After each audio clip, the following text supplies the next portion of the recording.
apoio da França, não é?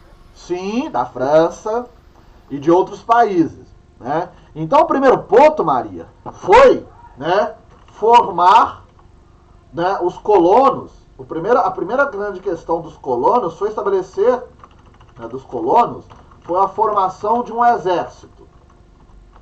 Formação do exército. Para isso, eles chamaram um outro maçom, né, iluminista, para formar e comandar este exército. George Washington. Como que escreve Washington? Esqueci. Washington. George Washington, que passaria a ser o comandante do exército colonial. Tá? Ou seja, das forças coloniais, que também é chamado de exército. Vocês vão ver em livros, em questões, assim também, continental. Tá? Então foi chamado, então ele ficou com essa missão. Para formar este exército, o que o George Washington fez? Usou do capital que as colônias tinham para estabelecer a contratação de milícias e mercenários. Então foi contratar milícias e mercenários para compor o exército. Ótimo, tá? Só que isso já é a presença de um exército ainda era incipiente para fazer frente aos ingleses. Porque ali eram pouquíssimas pessoas, eram pouquíssimos milicianos e mercenários ali postos a lutar contra a Inglaterra. E aí entra em cena um outro personagem importante. Já foi 3 personagens, olha. Thomas Jefferson, George Washington, e agora vai vir um outro personagem importantíssimo desse contexto. Um personagem que eu acho que vocês estudam ele até na física, lá na eletricidade. Vocês vão começar a estudar eletricidade agora, né? Não vão? Circuitos elétricos, eu vi o Gilberto falando aí. Se prepara, viu? Isso é um saco. Só para deixar uma dica para vocês, é um saco. Para quem quer ser engenheiro, tem tanto. O cara é esse aqui, ó. Benjamin Franklin. Benjamin Franklin. É assim que escreve Franklin? Deixa eu ver aqui se eu acho o Franklin aqui. É. O pai da Rafaela. Né, Rafinha?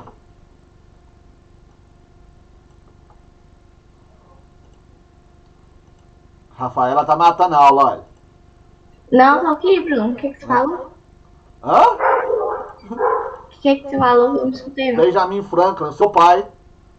Ah, meu Deus. Então, aqui. Então, Benjamin Franklin entra nesse contexto. E aonde que o Benjamin Franklin vai atuar? O Benjamin Franklin não era um comandante militar, não era um sujeito provido de muitas capacidades militares, mas ele era diplomata. Então, o que o Benjamin Franklin fez? Usou seu lado diplomata para negociar ajuda militar externa aos colonos. E aí, Maria, é que os colonos recebem a ajuda dos franceses. No primeiro momento, os franceses vão enviar suprimentos militares, armas, munição, né, e etc. Tá? O Jefferson aqui com 2 F. Tá? E etc. No segundo momento, tropas. Então, os franceses acabam enviando tropas militares para combater os ingleses na Guerra de Independência. Tá?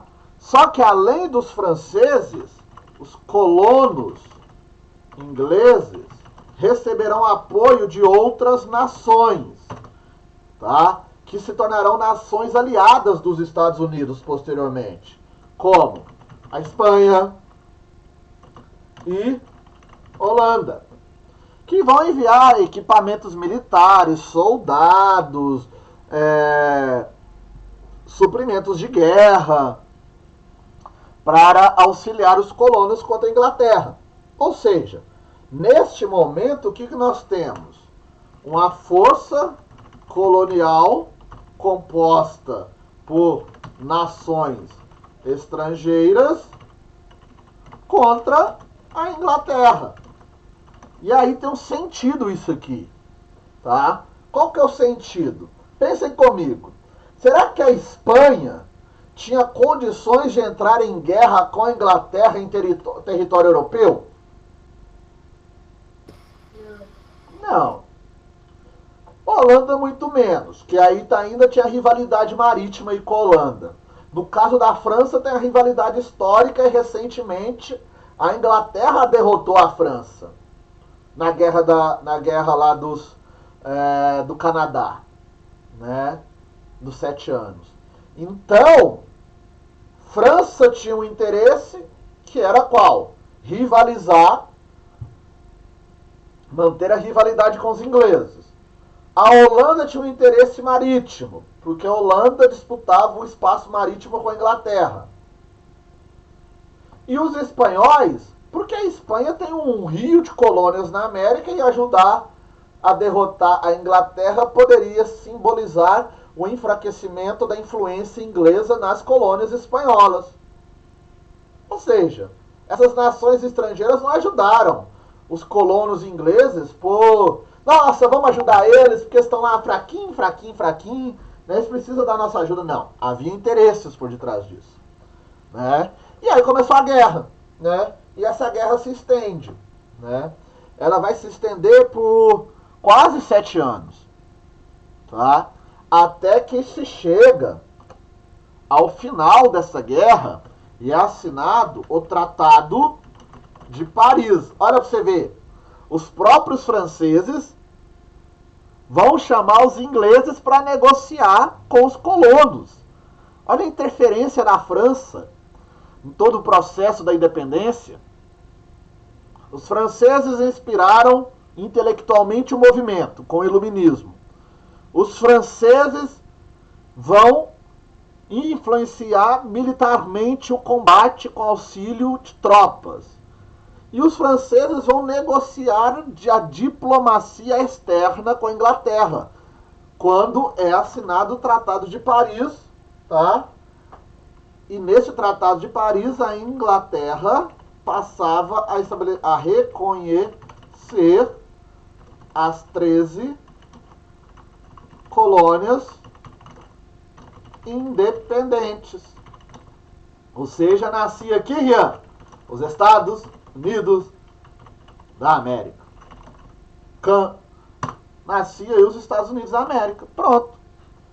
Os Estados Unidos surgiu neste ponto aí. E aí, o que acontece? Finalizou tudo? Sim. Isso no ano de 1787. Já tinha finalizado todo o processo. E aí no ano de 1787, o que acontece? O país se tornou um país independente, certo? E todo país, para se chamar uma nação, ele precisa de quê? De uma Constituição? De uma Constituição, Marcinho. E aí os americanos foram fazer a sua Constituição. Em 1787, os Estados Unidos apresentou a sua Constituição ao mundo. Quando finaliza, assim, então, todo o processo de independência. Uma Constituição toda moldada sobre o viés do iluminismo e inspirado especificamente em um pensador iluminista. Qual é o pensador iluminista que influencia a Constituição dos Estados Unidos? Montesquieu. Montesquieu. De Montesquieu. E aí nascia os Estados Unidos da América. E esses Estados Unidos da América que nasce, né, com essa Constituição, se forma a primeira nação independente do continente americano. Né? E essa Constituição trouxe, entre outros elementos no seu bojo, o seguinte: essa Constituição, ela proclama os Estados Unidos como uma república. Os Estados Unidos foi uma república desde o seu início, desde a sua origem. Ninguém nos Estados Unidos pensou em monarquia.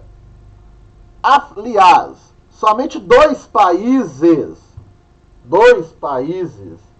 do continente americano, ao se tornarem independentes, se tornaram monarquias. Você sabe quais são esses dois países? Um eu sei que é o Brasil. Um é o Brasil. E o outro? O outro está lá perto dos Estados Unidos. Canadá? Qual? Canadá? Não. O México. O México, México. então. O México. O resto, tudo república. Tudo república. Da Argentina ao Canadá. Tudo república. O Canadá que depois mudou para o parlamentarismo. Né? E é até hoje um parlamentarismo. Então, é um sistema, segue o sistema republicano, tá? Um sistema republicano baseado em divisão dos poderes. Aí entra Montesquieu. Legislativo, judiciário e executivo. Tá? Então é república com poderes divididos. Adota o modelo federalista, que garante a autonomia para os estados, que era algo que já existia durante o período colonial. Né? Os estados, as colônias inglesas, elas tinham autonomia. Tá? E essas autonomias foram mantidas com o modelo federalista. Tanto é que até hoje nos Estados Unidos é assim. Cada estado tem sua própria Constituição, que não pode ferir a Constituição Superior, que é desde 1787 a mesma. Claro, com emendas, né? Mas os Estados Unidos só teve uma Constituição. Sabe quantas Constituições que o Brasil teve de 1822 até hoje? Deixa eu ver, uma. Uma sete. Caralho. Um monte. 7. 1824, 1823, 1824, 1891, 1830, 1934, 1937, não teve mais, 1937, 1946, 1967, 1988. 8 constituições. E tem uma proposta lá no Congresso para fazer outra ano que vem.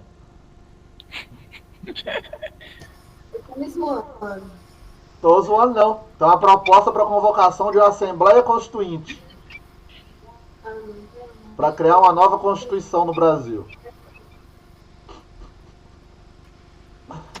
Tem como levar esse país a sério? Tá precisa criar é vergonha. Né? Literalmente. Né? Vergonha na cara, velho. E não realizar a Copa América. Né? Terceira onda diz que vai ser pior que a segunda. Todo mundo tá falando isso. Mas ninguém tá acreditando. Quem tá lá, né? Então, Belo Horizonte vai começar a vacinar os professores hoje, gente. Todos os professores. Eu vi. Todos. Eu vi antes de entrar na aula. Hoje, os meus amigos hoje, todos vão vacinar em Belo Horizonte. Todos, a maioria deles são professores do ensino fundamental. A maioria vai vacinar hoje. Acho que são uns 2 amigos assim próximos mesmo que não vai. Porque já são professores universitários, é sábado. Minha irmã já vacinou e olha que ela nem é professora, ela trabalha na secretaria da escola. Pois é. E eu tô aqui. Eu nem quero vacina. Acho que eu vou lá pra Belo Horizonte vacinar. Arrumar o... Pedir... me arruma... Não, eu vou furar a fila não, isso é feio. Mas é... Belo Horizonte vai chegar essa semana a 40% da população vacinada com primeira dose. O que representa que daqui um mês, se continuar nesse ritmo, Belo Horizonte pode chegar a 60%. E se Belo Horizonte chegar a 60% com a primeira dose, né, ela já pode abrir como abriu a Inglaterra, por exemplo. Chique, né? Mas o prefeito de lá também é bom. É o Calil, né, velho? Aqui é Galo, porra! Hã? Viva o Galo. Vou até votar no Atlético na próxima eleição. Vou até colocar a camiseta do Atlético na próxima eleição. Só que não, né? Mas enfim, então voltando. Só se a Maria me der um de presente. Aí usa. Oficial. Não, eu devo ter dinheiro pra pagar, né, Breno? Ai, ai, ai. Depois eu vendo ela e ganho dinheiro ainda. Nossa. Mas eu já usei camisa do Atlético. Eu jogava bola na escolinha do Atlético de Papagaio. Ai, ai. Então aqui. Modelo federalista, autonomia para os estados, se mantém, só que tem um problema. A Constituição não garantiu direitos a todos direito a todos. Houve uma exclusão de direitos aos escravos. A primeira Constituição americana mantém a escravidão. Né? E isso é o grande ponto para criar rivalidade entre estados do norte com abolicionistas contra estados do sul escravistas. Resultado disso, qual que é? Guerra Civil? A Guerra Civil.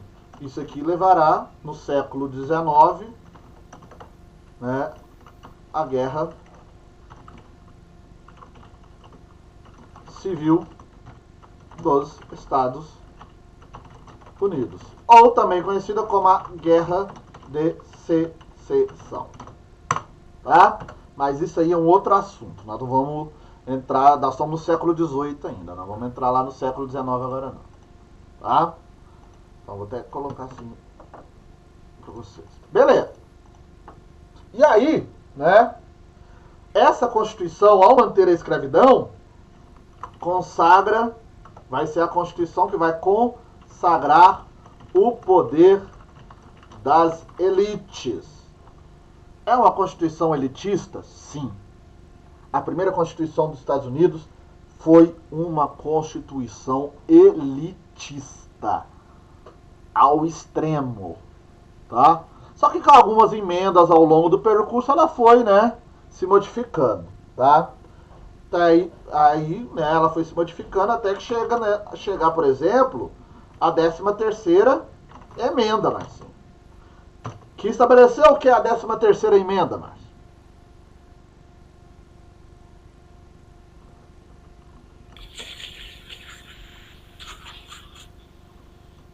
O fim da escravidão. Então, até chegar à 13ª emenda foi um percurso para ir assim, sempre assegurando uma Constituição altamente elitista. Mas conseguiram chegar à 13ª, aí veio da 14ª, 15ª, né? Ao todo, sabe quantas emendas a Constituição americana tem? Deixa eu só confirmar no Google aqui. Se eu não me engano, é pouquíssimas. Só confirmar o número aqui para não estar falando besteira para vocês.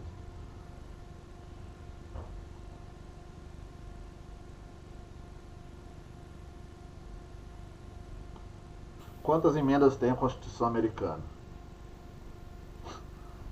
Chuta aí, Rian, o número. Alto ou baixo? Acima de 10. 13. 13? Não. 13 é gato. 13 é galo, mas não é... Não. Os Estados Unidos têm uma Constituição que vai completar 230 anos. 230 anos. E ela, nesses 230 anos, teve 27 emendas. 27 emendas. A Constituição dos Estados Unidos, se você for imprimir ela é 6 páginas. A nossa, acho que eu tenho uma versão da nossa.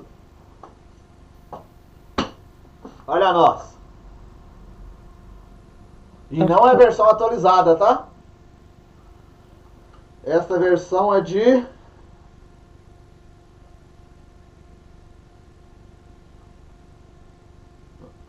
Nossa. Essa versão é de 2004. Tá atrasadíssima já. Os Estados Unidos têm 27 emendas. A nossa Constituição tem 27 emendas dentro de um ano. É mais ou menos assim.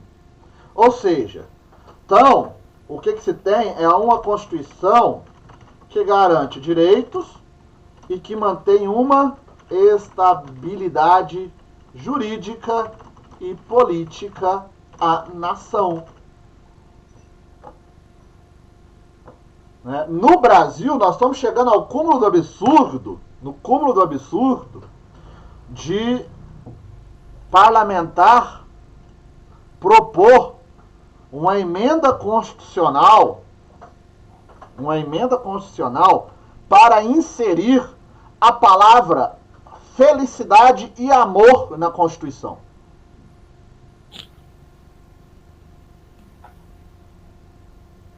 Você paga 26 mil reais todo mês, Rian, para um deputado propor isso. Tinha que colocar a palavra vergonha lá. Você paga 26 mil reais um deputado todo mês, Rian, para ele passar 4 anos no Legislativo e propor uma emenda constitucional para inserir a palavra amor e felicidade na Constituição brasileira. Teve um deputado que recentemente ele propôs fazer uma emenda na Constituição brasileira para transformar a cachaça em patrimônio nacional.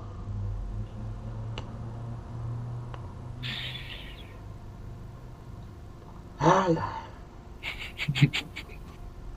É pra rir mesmo, Marcinho. Eu também tô morrendo de rir aqui.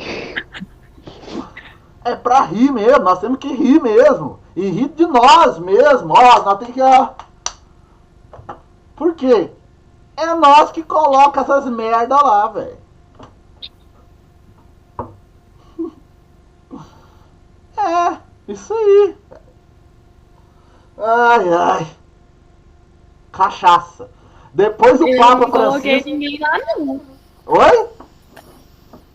Você falou que nós temos que rir quando que nós colocamos. Eu não coloquei ninguém lá, não. Nem votava naquela época. Ainda, né?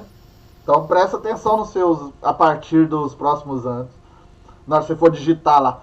Eles querem voltar com voto impresso, gente. Não. Eles querem fazer uma emenda constitucional para mudar a Constituição para voltar com voto de papel.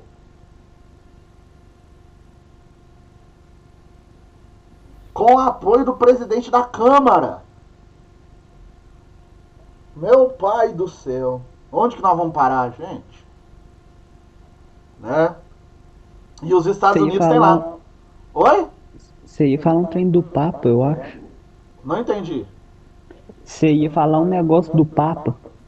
Né? É o Papa. Aí depois o Papa fala que brasileiro não tem salvação porque cachaça vem primeiro que oração. O povo fica criticando o Papa. Foi a melhor análise de brasileiro. Foi o Papa que fez recente, ontem, semana passada. O Brasil não tem salvação. O povo pensa primeiro na cachaça. É muita cachaça e menos oração. Né? Não. Então, enfim. Bom, mas, para fechar, a independência dos Estados Unidos não influenciou somente o território americano, estadunidense. Não. Essa independência dos Estados Unidos ela vai influenciar movimentos externos em outras partes da colônia americana, do território da América. Por exemplo, no Brasil, as ideias da Revolução Americana vai influenciar 3 movimentos de contestação ao poder colonial de Portugal. Exemplo, né? Inconfidência Mineira, de 1789, Conjuração Baiana, né, de 1798, e a Revolução Pernambucana, de 1817. Esses movimentos são todos inspirados na Revolução Americana, tá? E aí, outro ponto que nós temos que pensar, que além dessa influência na América, a Revolução Americana também mexe com o equilíbrio mundial. Por quê? Porque com a Revolução Americana e a independência dos Estados Unidos, vai forçar, por exemplo, a Inglaterra a tomar ações para se assegurar como grande potência mundial. A Inglaterra ela vai querer ter essa hegemonia, já que ela perdeu seu território na América. Então é a partir da Revolução Americana, da derrota, né, da Revolução Americana, que os ingleses tomam ações para se tornar a grande potência mundial. E eles serão essa grande potência mundial até 1918. Em 1918, quem toma o posto de grande potência mundial da Inglaterra?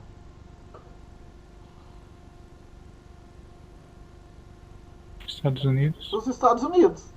E por ironia do destino, a ex-colônia se tornou maior que a metrópole, né?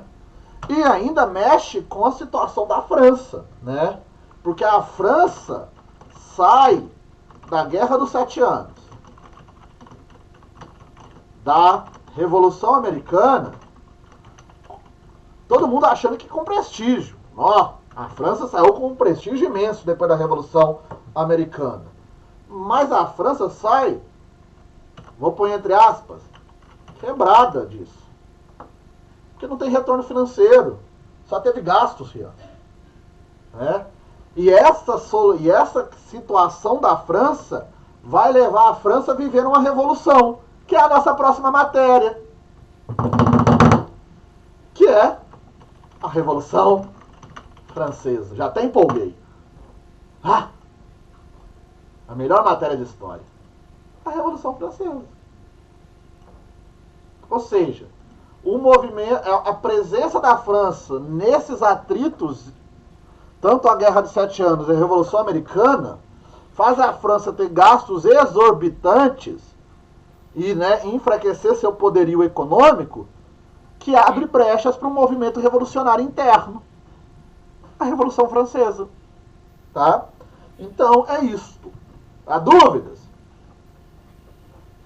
Não. De boas?